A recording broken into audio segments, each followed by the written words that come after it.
The headquarters of ABC News stood like a steel beast at 47 West 66th Street, a monolith of glass and power in the heart of Manhattan.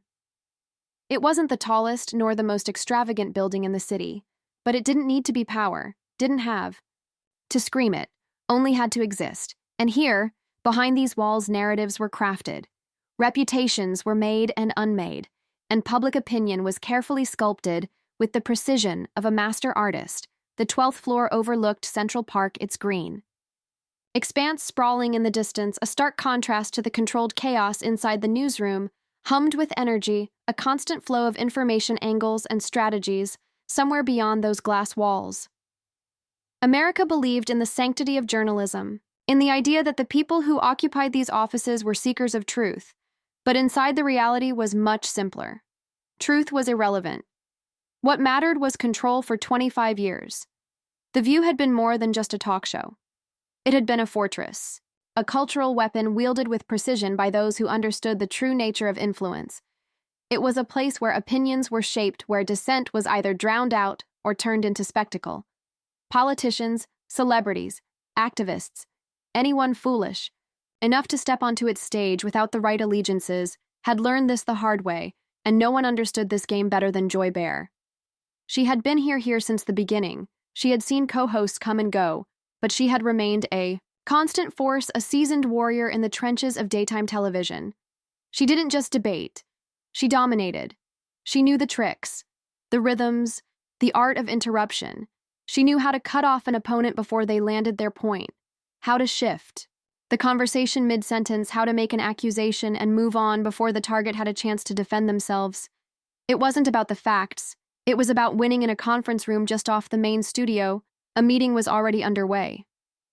The producers, the strategists, the architects of narratives, they were here reviewing the numbers, analyzing the social media trends, identifying their next target. One name had been surfacing too often in too many places. They didn't control Tulsi Gabbard. That was dangerous. No one left the party without consequences. A decision was made: bring her in on paper. It was an invitation, a polite request for a discussion, an opportunity to share her views in reality. It was something else entirely. The View wasn't a talk show. It was a trial. The set was the courtroom, the cameras, the jury, and the host's executioners. Joy Behar sat at the head of the table, listening, nodding as the plan took shape. The framing would be simple. The meeting had been short.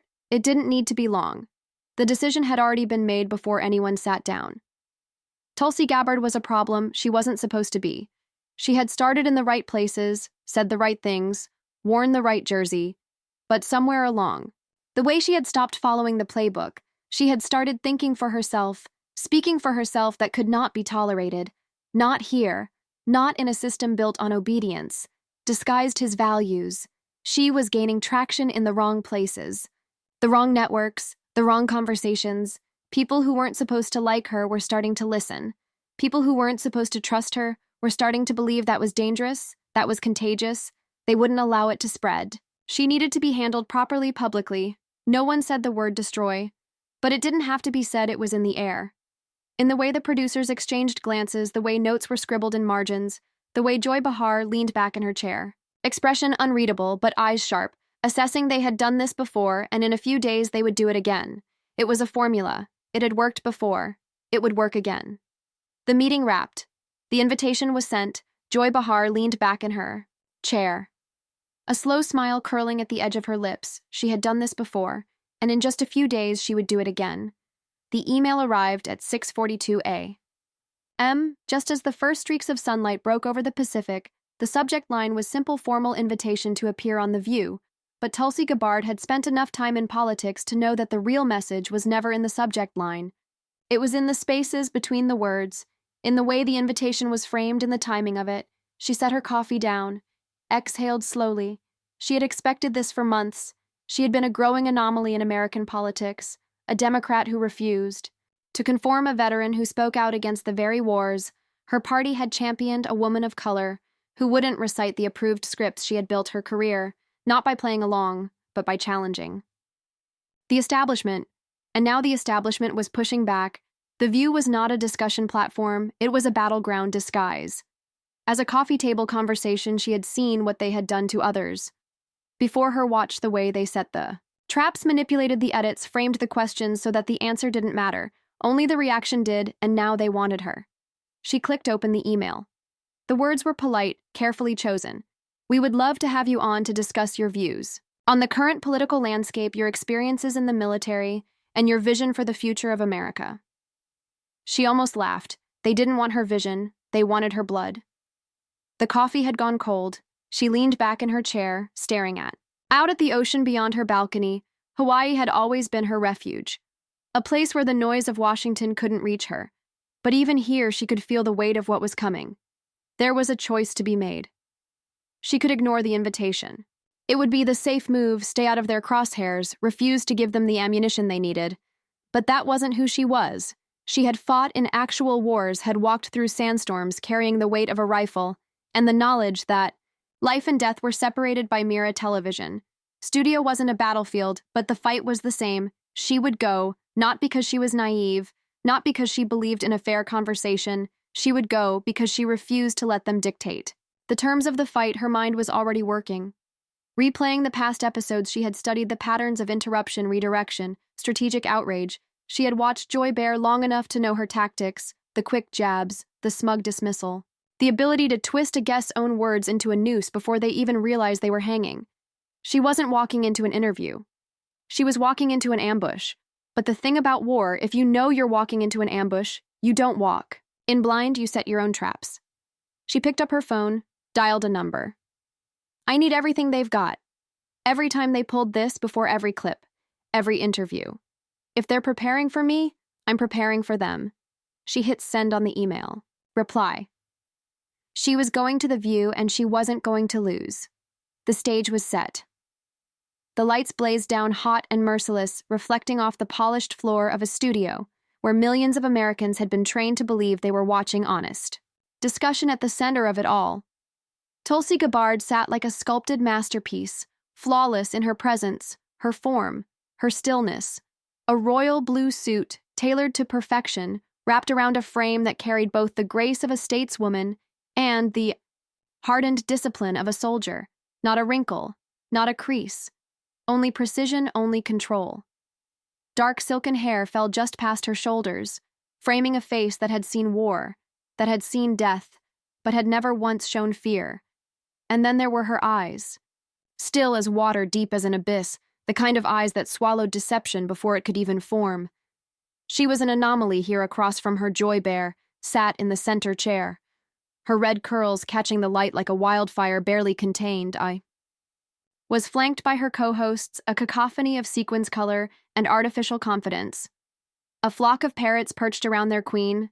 They had done this before.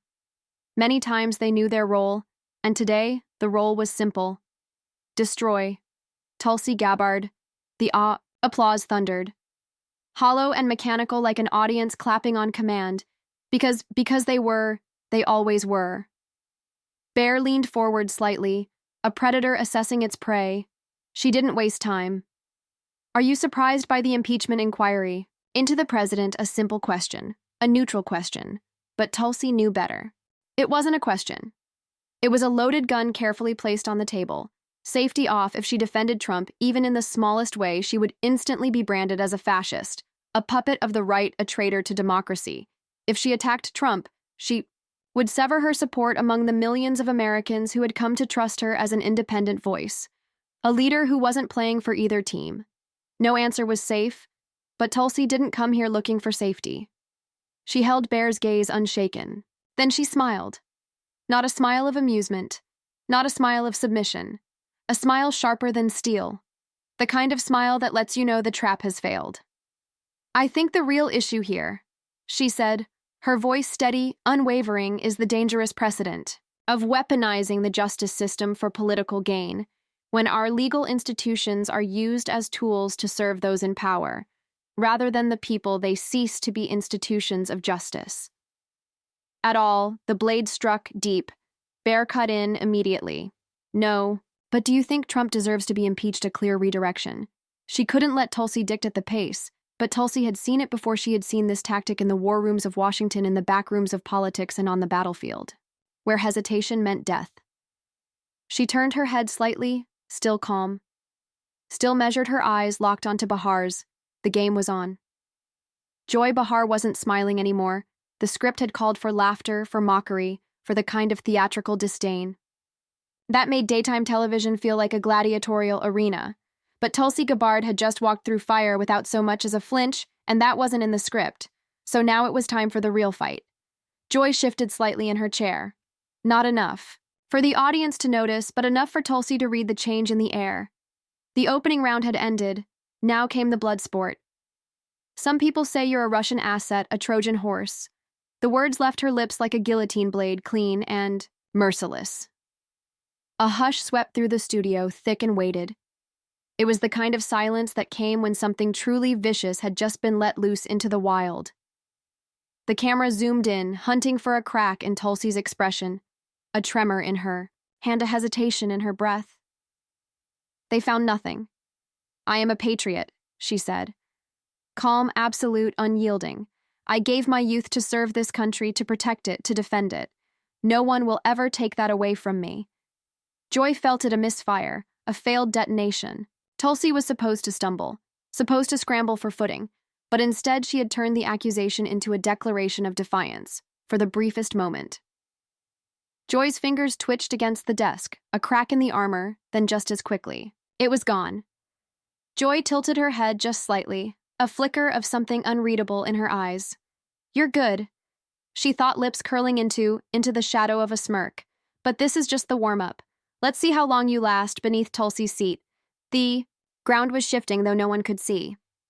Joy knew the terrain, well-hidden pitfalls, invisible snares, pressure points designed to buckle and break. This was not an interview. This was a minefield, one wrong step, and the ground beneath her would give way to a pit of spikes coated in venom. Waiting for the first drop of blood, Joy let the moment hang, savoring the anticipation. A pause, a breath, the illusion of control. Then she leaned in slightly, voice smooth, rich, dripping with something almost sweet. "Then why do white supremacists support you?" A perfectly laid snare, a collective inhale swept the audience, not from outrage, but from the thrill of a live execution. In progress, Tulsi didn't move, didn't shift, didn't blink, but she felt it. The ground beneath her had turned to quicksand, and Joy Behar was standing at the edge watching her sink. The crowd leaned forward. The co-host sat up straighter. This was it, the moment, the kill shot. Would she fight? Would she fall? Would she survive? The producers had been waiting for this moment. A flick of the hand, a CU passed between headsets. The lighting dimmed just slightly enough to shift the focus. Then the screen lit up behind them, the studio filled with the unmistakable voice of Hillary Clinton, crackling through speakers with the kind of deliberate cadence that had defined her career. "There is a Democratic candidate who is being groomed by Russia." The words landed like an axe splitting wood. No one spoke, no one needed to. They had seen this strategy before. The slow, calculated drip of insinuation. The half-said accusation more powerful than any direct claim. Behar didn't look at the screen. She didn't have to. Her work was already done. She sat back, arms folded, a picture of controlled amusement. This was the part she loved. The silence after the bomb was dropped, the moment where the target was left alone, to either defend themselves or implode under the weight of implication. The audience had been conditioned for this. They knew the beats of the story. They knew who was guilty and who was pure, who was to be believed and who was to be burned at the stake. Now they just needed Tulsi to play her part. The camera zoomed in, hunting for the moment of weakness, a flicker of panic, a second of hesitation, the telltale signs of someone struggling to escape a trap they had only just realized they were in, but there was none of that. Tulsi sat, unmoving eyes, locked forward, expression as unreadable as stone under moonlight. "The most offensive part of all this," she said finally, voice steady, measured, "isn't the LIE itself. It's the idea that an American soldier, someone who has fought for this country, would be incapable of thinking independently." Behar shifted.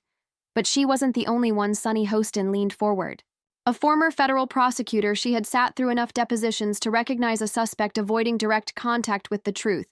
"So you're saying Hillary Clinton was lying?" she asked, voice smooth but pointed.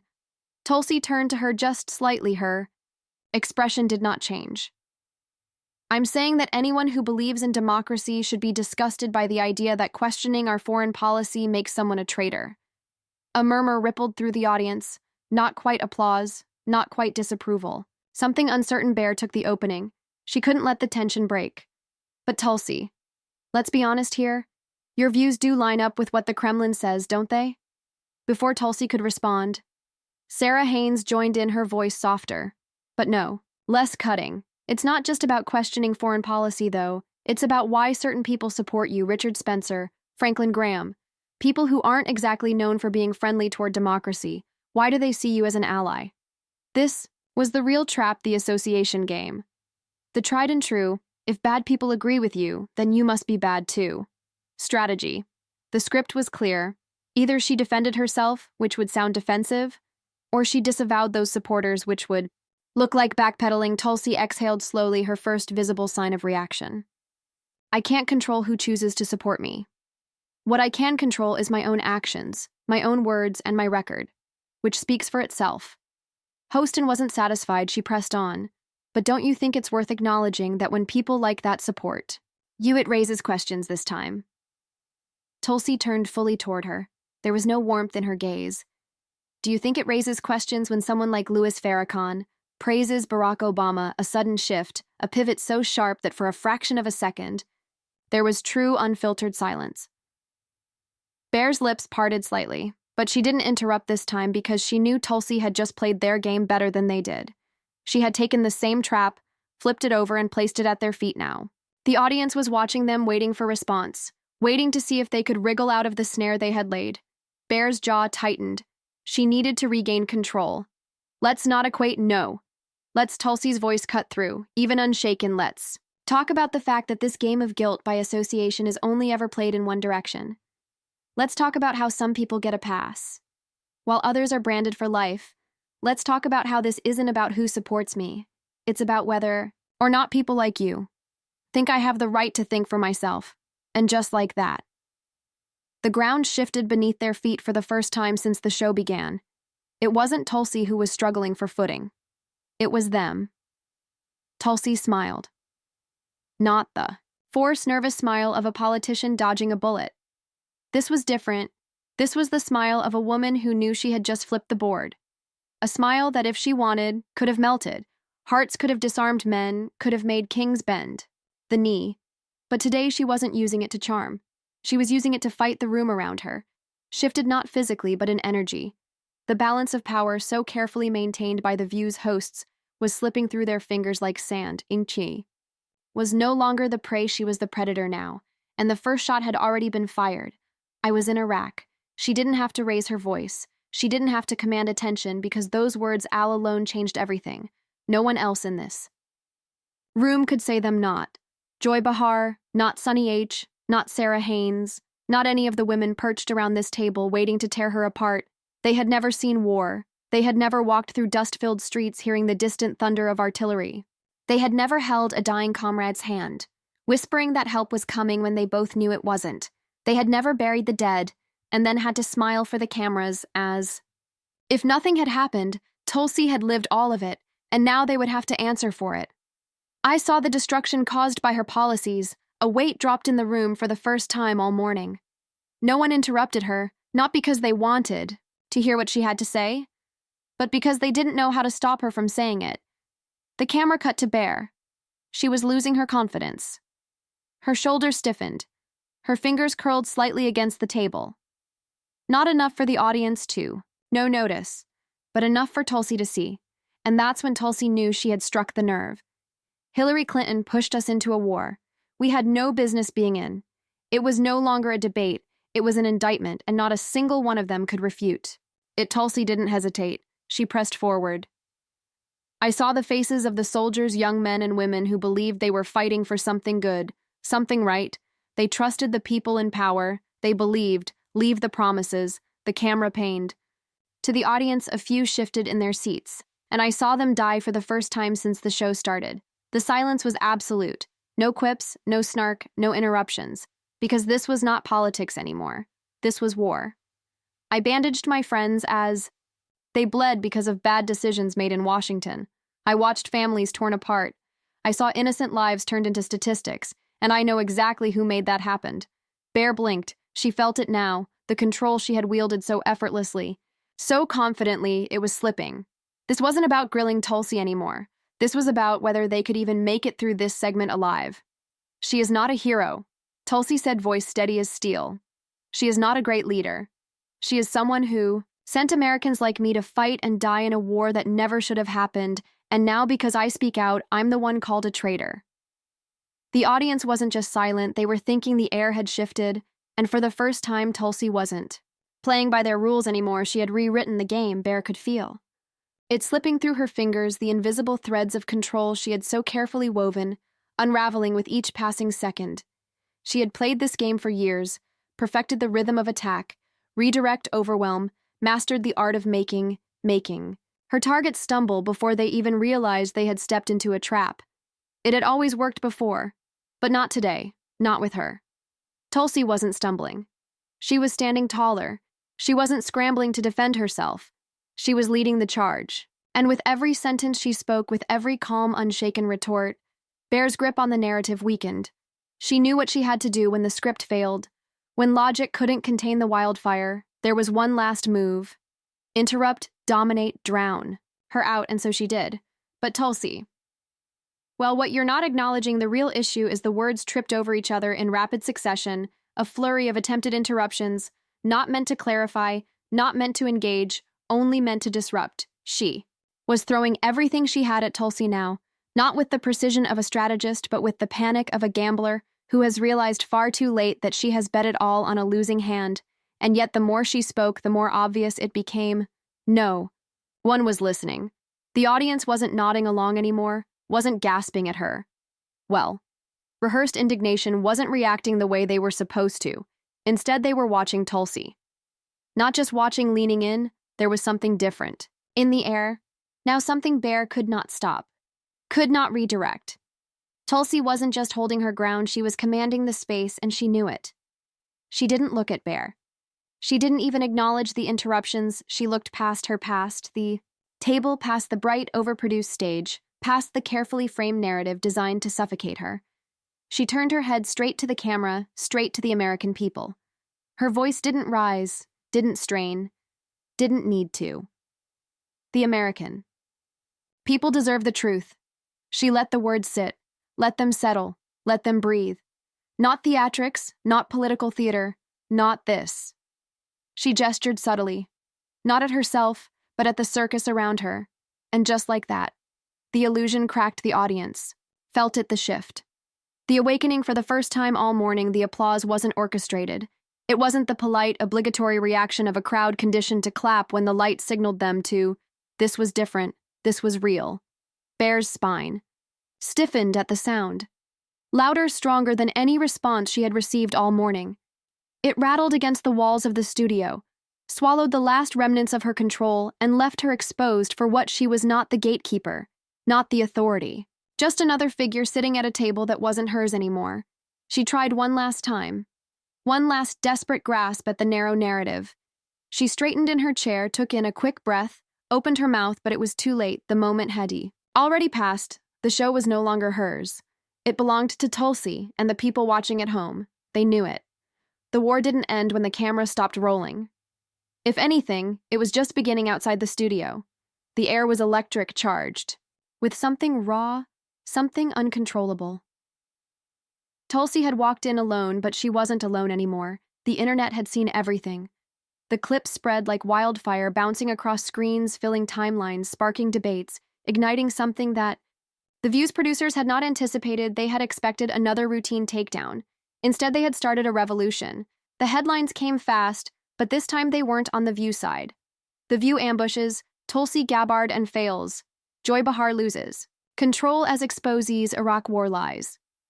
The View tries to tear down a veteran, America fights back. The comments flooded in. I don't care if you're a Democrat or Republican.